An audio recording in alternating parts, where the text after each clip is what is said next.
வாழ்க வளமுடன். இன்றைக்கி ராமேஸ்வரம் பற்றிய ஒரு சூப்பரான ஒரு தகவலை உங்களுக்கு நான் சொல்ல போகிறேன். இங்கே ராமர் பாதம் இருக்குது. ராமேஸ்வரத்துலேயே ரொம்ப விசேஷம்தான். இந்த ராமர் பாதம் அதை விட விசேஷம். இது ராமர் பாதம் இருக்கிற அந்த இடத்த கந்தமாதன பர்வதம்னு சொல்கிறாங்க.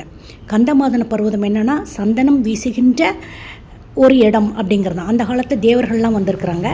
ஸ்ரீராமர் சீதையை தேடி போன போது இந்த கந்தமாதன பர்வத்தில் கொஞ்சம் உச்சியில் மலை மாதிரி இருக்கும், 25 படிகளுடன் கூடிய ஒரு இடம். அது மேலே ஏறி நின்று தான் எந்த பக்கம் இலங்கை இருக்குன்னு சொல்லி பார்த்துருக்கிறாரு. இவர் பார்த்துருக்கிறாரு. இது ஒரு விஷயம். ரெண்டாவது, நம்ம அனுமார் இருக்கார் இல்லையா, அவர் இலங்கைக்கு போகும்போது இந்த கந்தமாதன பர்வதத்தில் தான் தன்னுடைய காலை பதிச்சு தன்னோட தாவலை தொடங்கினாராம். அதனால் ராமேஸ்வரம் போகிற நீங்கள் கண்டிப்பாக இந்த கந்தமாதன பர்வதத்தை போய் பார்த்துட்டு வாங்க.